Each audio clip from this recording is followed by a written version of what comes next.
The Minnesota Hoarding Task Force is putting on a no-cost conference for anyone affected by hoarding behavior. The event is on Sunday, May 19th, 2019. Speakers include a person who is affected by hoarding disorder, a family member, and a therapist. There will also be a Q&A with a panel including a professional organizer, occupational therapist, biohazard company, and therapist. I'll post the flyer at the end of this video, as well as a link below to the schedule details. In the last video, I started sharing my Frankenstein theory, describing how fearful thoughts put me into fight or flight mode. Fight or flight bypasses our rational mind, and we're on the lookout for every possible danger. Fear becomes the lens through which we see the world, so our thinking is distorted. We narrow our focus to those things that can harm us, and our fear is exaggerated. And when I'm faced with a decision about acquiring something or about discarding something, my mind goes to worst case scenario. The what ifs that pop into my head are the ones that would be bad, not good. I'll never get this opportunity again. If I throw this into the garbage, I'll be harming the environment. I need to keep this documentation as proof that I did what I was supposed to.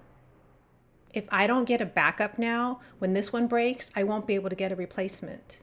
I'm already assuming this one's going to break. Not if it breaks, but when it breaks. This tendency to focus on the negative isn't our fault, though.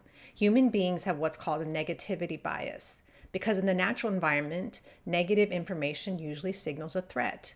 And our brains evolved to be highly sensitive to negative information so that the fight or flight response could be triggered quickly and get us to safety. Positive information isn't as crucial to immediate survival as it is to long-term survival.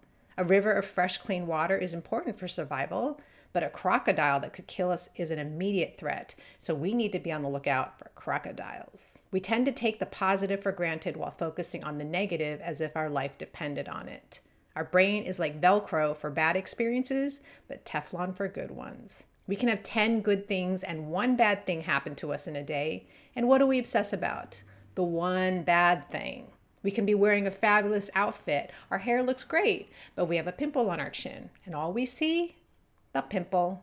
Once our minds latch on to negative thoughts, they tend to repeat over and over again like a broken record player. This process is called rumination. Rumination about negative events in the past leads to depression. Rumination about potentially negative events in the future leads to anxiety. I struggle with both depression and anxiety, as do many people with hoarding issues. So what can counter the fight or flight response? My whole life, I've been a shallow breather, so much to the point where sometimes I'll actually catch myself and think, have I been breathing at all? I've always known that deep breathing is better than shallow breathing and that meditation would be good for me.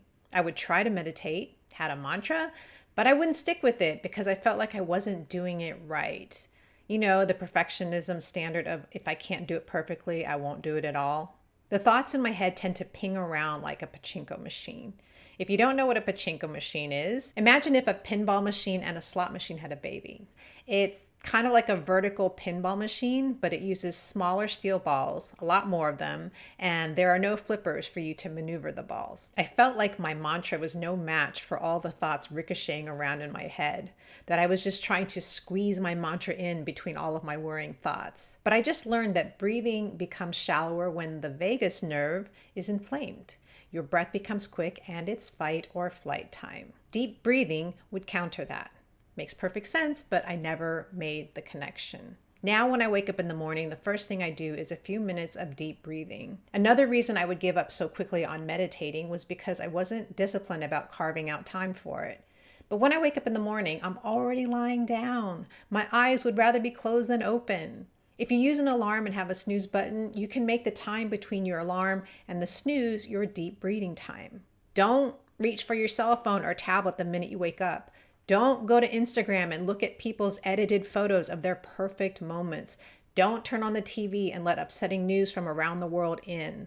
Dedicate the first few minutes of your day to deep breathing. I don't even worry about a mantra. The simpler for me, the better. All I do is focus on my deep breath in and my deep breath out. My deep breath in and my deep breath out. My thoughts will still stray, but I find it much easier to refocus on my physical breath than a mantra. Our mindset when we start our day sets the tone for the day.